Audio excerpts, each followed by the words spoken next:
Hello everybody, Leah Harlann here. I'm coming to you only a week or so into the month of October to talk about all of the books that I read in September.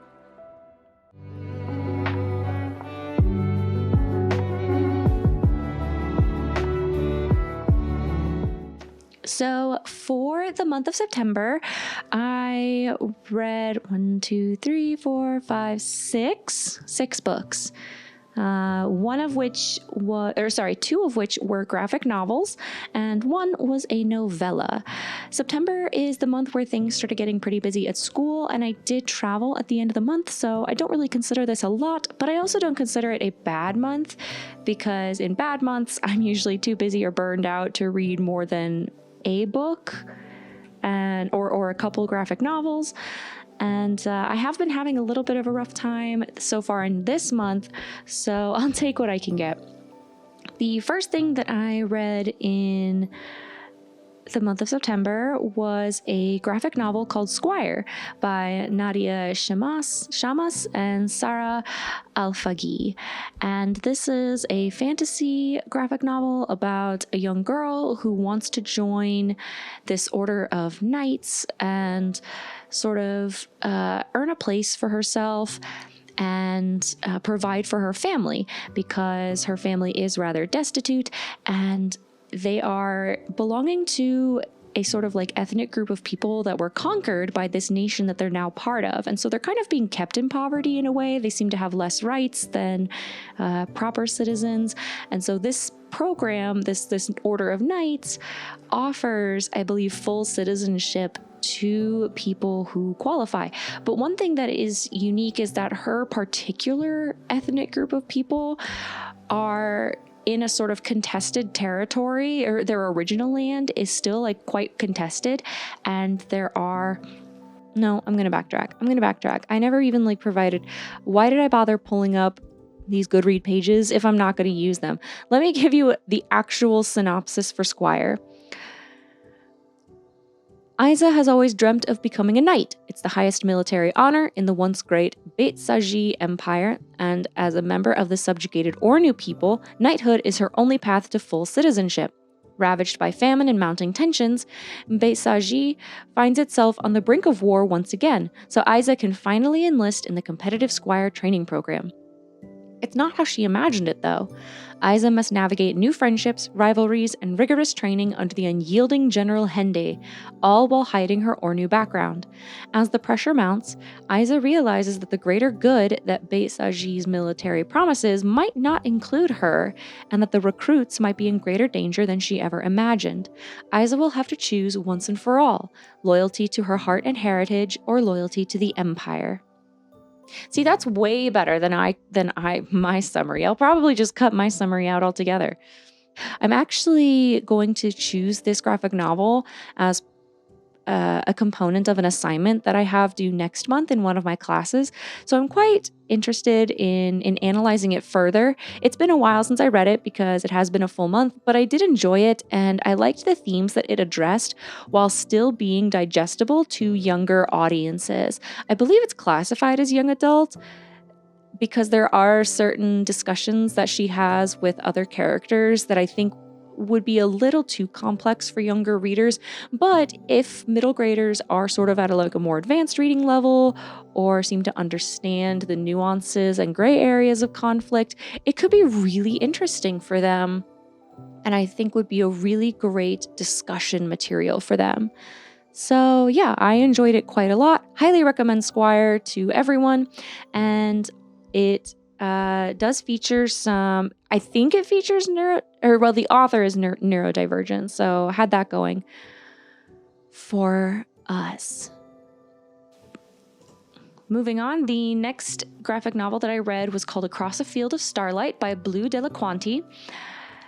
I've never read anything else by this person. I think they have a newer work out that I might check out after this one. This one I enjoyed, but it was kind of difficult to get through in a way. As far as graphic novels go, there's a certain flow and context that you need to get while reading, either through the narrator or dialogue, and sometimes I just feel like I wasn't getting enough. So let me go ahead and give you the synopsis. When they were kids, Fasten's fighter spaceship crash-landed on a planet that Lu's survey force was exploring. It was a forbidden meeting between a kid from a war-focused resistance movement and a kid whose community and planet are dedicated to peace and secrecy. Lu and Fasten are from different worlds and separate solar systems, but their friendship keeps them in each other's orbit as they grow up. They stay in contact in secret as their communities are increasingly threatened by the omnipresent, ever-expanding Empire. As the Empire begins a new attack against Fasten's people and discovers Lu's in the process, the two of them have the chance to reunite at last. They finally are able to be together, but at what cost? This beautifully illustrated graphic novel is an epic science fiction romance between two non-binary characters as they find one another through time, distance, and war. The reason I included that last line, even though it's technically more of a blurb rather than the synopsis, is that I kind of disagree that this is a romance. And it's quite consistent that it's marketed as being a sort of sci-fi romance, but I do not read the relationship between Lu and Fasten as a relationship. If anything, it's more like queer platonic love for each other. And this graphic novel is very, very queer.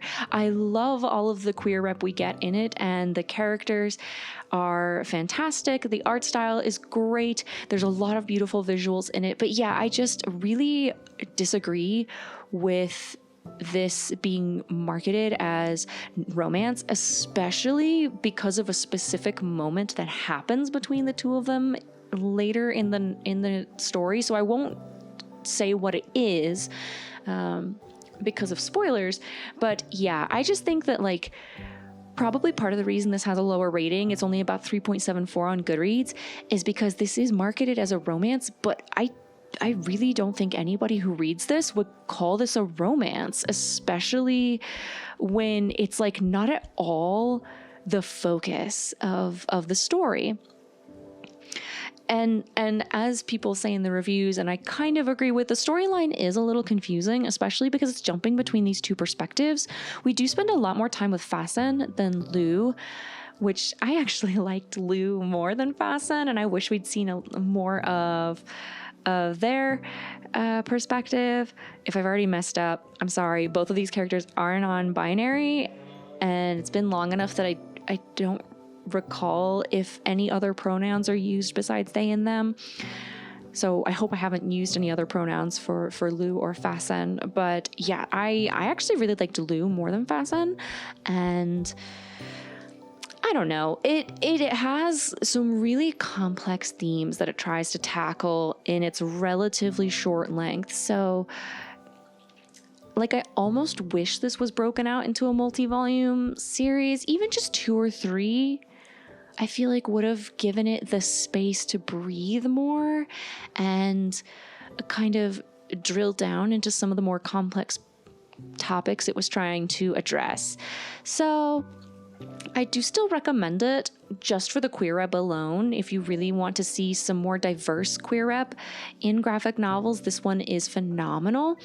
But yeah, the story may end up being a miss for people.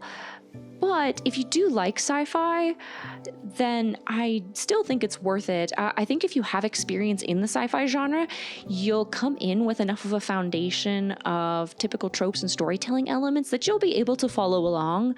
But if you're newer to the sci-fi genre, you may struggle a lot with this one. The next book that I read was The Cat Who Saved Books by Sosuke Natsukawa, and this one I picked up on recommendation from a video by Elias that I saw on YouTube. I do watch some of his content, and I know that for him this was a 5 out of 5, life-changing, one of his favorite books of the year. But I did see a couple of reviews from some other content creators that I follow that were not as enamored with this book as he was, and I kind of fell somewhere in between. I ended up giving this book 4 stars, but it does sit at about a 3.72 on Goodreads right now. So just to give you an idea, this book is about a cat who visits this boy who's in a bookshop that he inherited from his grandfather, but that he's going to sell and move in with his aunt because, he's left alone at this point, and his aunt lives in another town and his grandfather has passed away. So what kind of starts out as the grandson, who's quite the shut-in, sort of working through, I guess, the aftermath of his grandfather's passing and packing up the store with the intent of closing up shop and moving away. It turns into this fantastical adventure that he goes on with this cat. And kind of during the process, goes through like a sort of, I don't know if it's appropriate or it's not accurate to call it coming of age in a way, because what spurs this isn't sort of like growing up, but more of the passing of his grandfather. But I do enjoy the themes and I do enjoy the story that's being told. It is much more vibes than direct storytelling, character growth, those kinds of things though. So just bear that in mind. And I think the fact that it's vibes heavy is what makes it a miss for some people. So the synopsis from Goodreads is, Grandpa used to say it all the time, books have tremendous power. But what is that power really? Natsuki Books was a tiny secondhand bookshop on the edge of town. Inside, towering shelves reached the ceiling, every one crammed full of wonderful books. Rintaro Natsuki loved this space that his grandfather had created. He spent many happy hours there reading whatever he liked. It was the perfect refuge for a boy who tended to be something of a recluse. After the death of his grandfather, Rintaro is devastated and alone. It seems he will have to close the shop. Then, a talking tabby cat called Tiger appears and asks Rintaro for help. The cat needs a book lover to join him on a mission. This odd couple will go on 3 magical adventures to save books from people who have imprisoned, mistreated, and betrayed them. Finally, there is one last rescue that Rintaro must attempt alone. So, I almost got like Willy Wonka's adventure vibes from this, especially when the synopsis says, they go on 3 magical adventures and then he has to go on one on his own. It reminded me of the way that the kids go through Willy Wonka's factory and like various mishaps happen to them one after the other. And we see Charlie as the main character kind of like sympathize and in some cases try to help, I think. But ultimately he has his own trial to face later on. And that's not to say that the outcome of what the kids end up as in Willy Wonka is anything comparable to or paralleling what happens in this book, in The Cat Who Saved Books. But it's just that sort of sequential, like moving through, especially because these adventures that Rintaro goes on are like very fantastical, and the book really doesn't want you to question how any of this is happening. The cat just shows up in the bookshop, and then the two of them are off into this sort of dreamscape environment where he has to talk and reason with a person who may or may not be real, honestly, and then save books from like the synopsis says. There was one sticking point that I know was part of why one specific other content creator did not like this book, and I will say it was quite jarring for me as well. There's a moment in the second part where I believe the specific trial is like this person that's mistreating books explains that like the reason why he's doing what he's doing is to make reading more efficient and accessible to readers. And he specifically says that like it's impossible to read a book while doing something else at the same time. And he's like, people can listen to music and do other things, and people can like, I think he says they can like watch movies or TV shows while doing other things. And just immediately any normal, rational person would say, has this person never heard of audiobooks? Like, so many people are able to read while doing other things, while working or exercising or just going about their day. because they can listen to an audiobook at the same time. Now, personally, I can't. Because of my ADHD, I have an audio processing sort of like dysfunction where if my focus is on something else, I'm no longer understanding the words that are coming into my ear. So if I'm listening to an audiobook, I have to have the book in front of me at the same time to like follow along. Otherwise, I will get distracted and I'm just having to rewind the audiobook over and over again. So audiobooks don't work for me, but they work for thousands of other people. And are audiobooks just like not a thing in Japan? Because this is by a Japanese author and then was translated into English. So like, I don't know. Someone help me out. Are audiobooks just not a thing in Japan? Because it really took me out of the moment with just like that one line or that one character where I'm just like, bro, audiobooks. But yeah, that was really the only time. That was really the only disruption to my reading experience. And I know that, like I said, did kind of ruin a lot of the vibes overall for some other people, but I still enjoyed it. So that's why I gave it 4 stars on Goodreads. I think if you really want to understand the like inner workings, if you want to peek behind the curtain of how this like magical adventure is happening, you're not going to like this book. It really wants you to suspend your disbelief and not ask too many questions about what's happening. But if you really like vibes based books or, you know, adventures with talking cats, no matter what. And I do think it is a good book when looking at Rintaro processing the grief of losing his grandfather, who was his main parental figure growing up, and being a recluse, you know, not really having anyone else to go through this with. I do think it's a really good story in that regard. So yeah, still a good book for some people. I still enjoyed it quite a lot.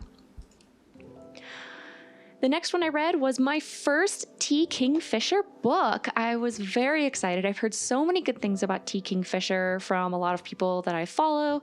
And, you know, she's big in the fantasy space. So it felt like sooner or later I had to. But I am very bad when it comes to like horror books. So there are certain, you know, really popular ones like What Moves the Dead that I knew I probably wasn't going to do well with. So eventually I did decide to take a risk on Nettle and Bone, and I'm really glad I did, because even though it is more like dark fantasy or I don't know if dark's the right word. It's dark, but also kind of like a sort of morbid fantasy. I enjoyed it quite a lot. The characters are fantastic, and I really understand what people mean when they sing the praises of Kingfisher's writing style. The writing style is amazing. It really sucks you in. It really was just drawing me into this world so quickly and easily. So this was definitely a 5 out of 5 for me. Nettle and Bone. If I pull up the, again, I'm really bad at short descriptions, so I'm going to rely on Goodreads. I can't remember if it's considered any sort of fairy tale retelling, because I know some other stuff she writes is, but the synopsis for this one is: after years of seeing her sisters suffer at the hands of an abusive prince, Mara, the shy, convent-raised, third-born daughter, has finally realized that no one is coming to their rescue. No one except for Mara herself. Seeking help from a powerful grave witch, Mara is offered the tools to kill a prince, if she can complete 3 impossible tasks. But, as is the way in tales of princes, witches, and daughters, the impossible is only the beginning. On her quest, Mara is joined by the grave witch, a reluctant fairy godmother, a strapping former knight, and a chicken possessed by a demon. Together, the 5 of them intend to be the hand that closes around the throat of the prince and frees Mara's family and their kingdom from its tyrannous ruler at last. Wait a minute. It doesn't even mention the bone dog? That's like the first line of the... Y'all, there is a dog made of bones in this book. And I remember from reading the author's note that that is like one of the core concepts that this whole story was born out of. A dog made of bones. It is so precious, and I love it. And it just, that tells you like everything you need to know about the atmosphere and like the tone of this book. It is a dog made of bones, but like it's a dog. It's still like a lovable like bundle of bones and super loyal. It's a dog. I think Mara literally calls it Bone Dog. Read this book. Okay, this was fantastic as my first dive into T. Kingfisher, and I already picked up and read another one that I will get to in October's wrap up. So yeah, I mean, it is, like I said, it is dark fantasy, so it does have some themes like what was mentioned in the synopsis. There is, talk about abuse. There is sort of like forced pregnancy, very like, I don't know. Well, it's not that graphic in in-text depictions, but there is a lot of discussion around like forced pregnancy and childbirth, and the sort of similar abuses, and of course death at the hands of an abuser. So just be aware that regarding the relationship of Mara's sisters, it is very dark, and she is, like going on this adventure in order to rescue them. So just keep that in mind. There is also tangential mentions of like a plague that has taken its toll on a neighboring country, and there are mentions of cannibalism. So yeah, if those are not your cup of tea, you can definitely steer clear of this one. But it is T. Kingfisher. She does kind of put these dark tones and elements in all of her works from what I've seen so far. I do want to check out some of her other ones. But yeah, honestly, really great entry in my book. The next thing I read was a novella, and that is Untethered Sky by Fonda Lee. This came out earlier this year, and Fonda Lee is most noted for her like Jade City, or is it like the Jade Ward Bone Jade It's the Jade City books. Greenbone Saga. That's what it's called. Greenbone Saga. It's in the description here that I'm looking at. That's Fonda Lee. I really enjoyed this novella. I didn't enjoy Jade City as much. I only read the first book, and I just didn't really feel like picking up the second or third books. It's not like I found it bad. I just remember reading it before and during a flight a few years ago. And yeah, just not being that interested in picking up the next book after that. A lot of life stuff was happening too. So if I could find the synopsis. Clicky clacky loud keyboard makes me type. Okay. Esther's family was torn apart when a manticore killed her mother and baby brother, leaving her with nothing but her father's painful silence and a single, overwhelming need to kill the monsters that took her family. Esther's path leads her to the King's Royal Mews, where the giant rocks of legend are flown to hunt manticores by their brave and dedicated rookers. Paired with a fledgling rock named Zara, Esther finds purpose and acclaim by devoting herself to a calling that demands absolute sacrifice and a creature that will never return her love. The terrifying partnership between woman and rock leads Esther not only on the Empire's most dangerous manticore hunt, but on a journey of perseverance and acceptance. I really liked this novella, and I think it was perfect as a novella.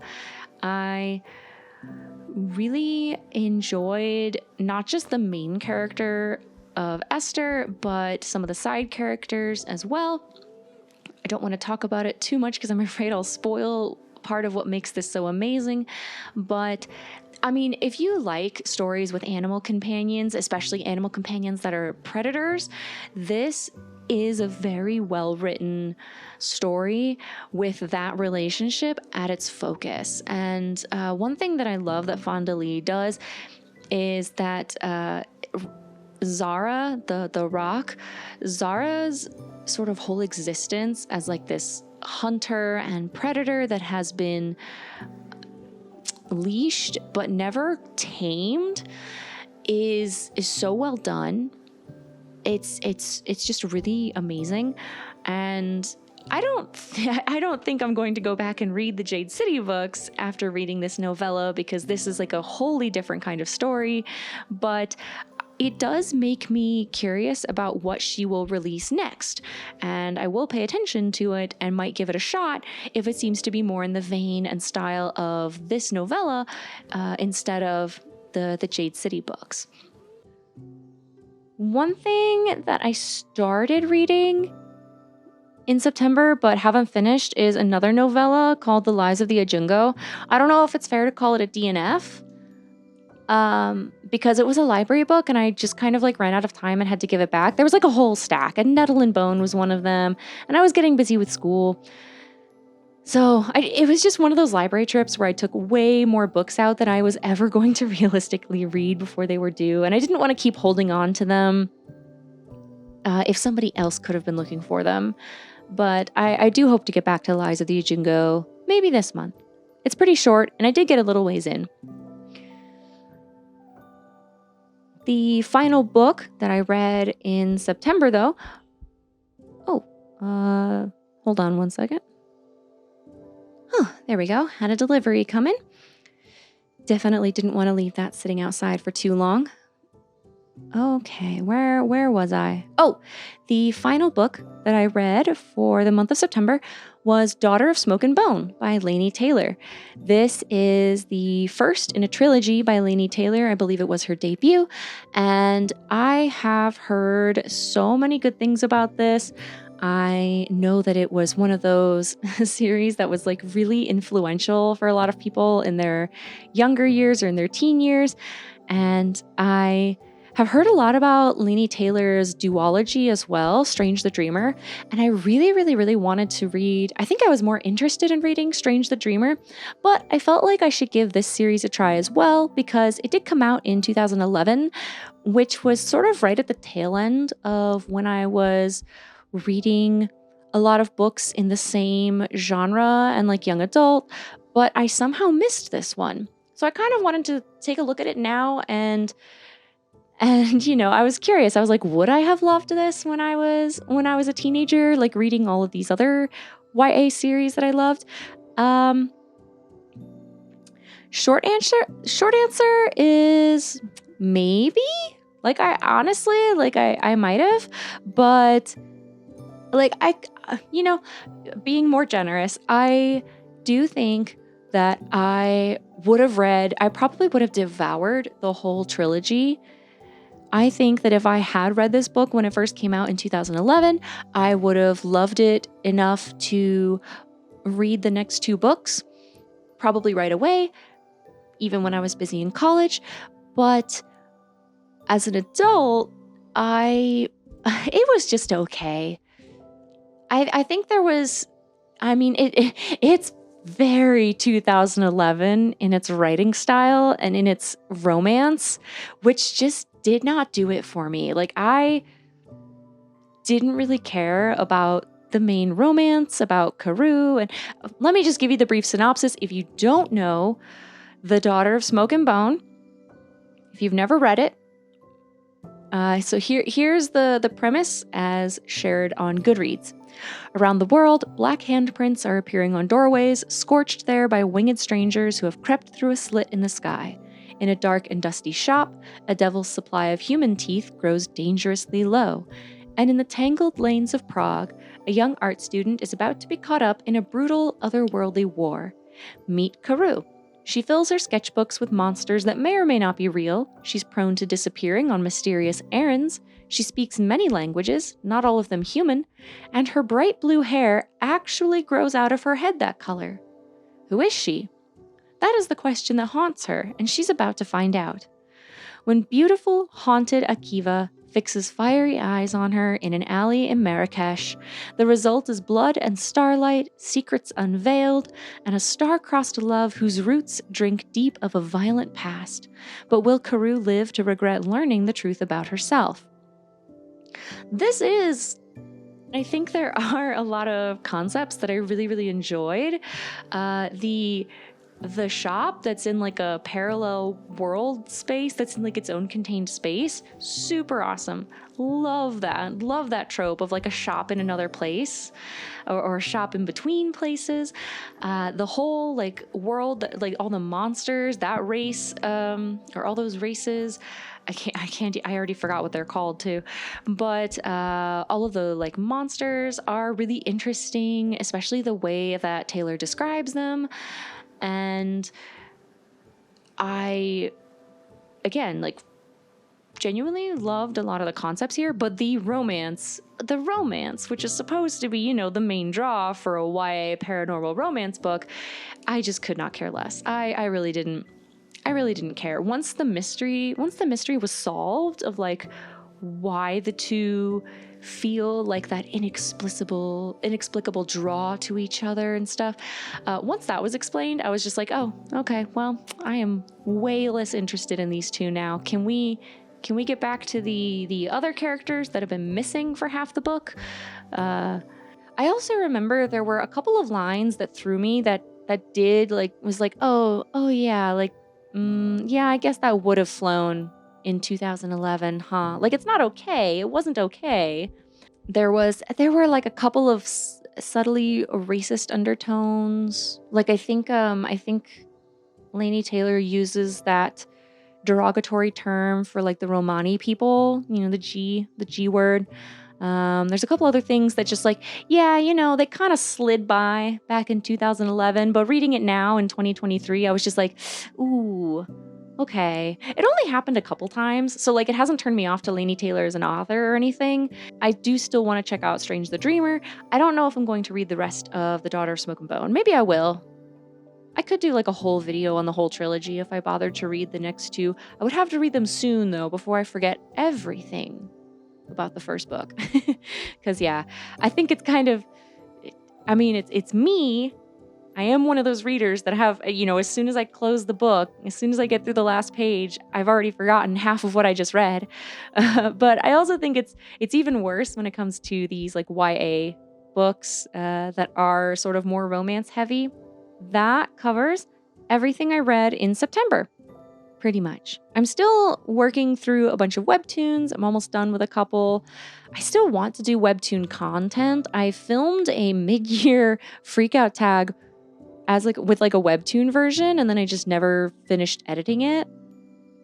I don't know if anybody would still be interested in that. I do want to do like an end of the year webtoon look as well, and maybe some more like discussion oriented content. I never filmed a vlog after the month of April for how my degree is going, so maybe I should do some sort of mini speedrun vlog while I'm at it as well. Let me know if any of these video ideas pique your interest, and I can maybe prioritize editing some of those over others. Until the next time, though, I hope you read something interesting and take care of yourself. See you all soon, hopefully. Bye-bye.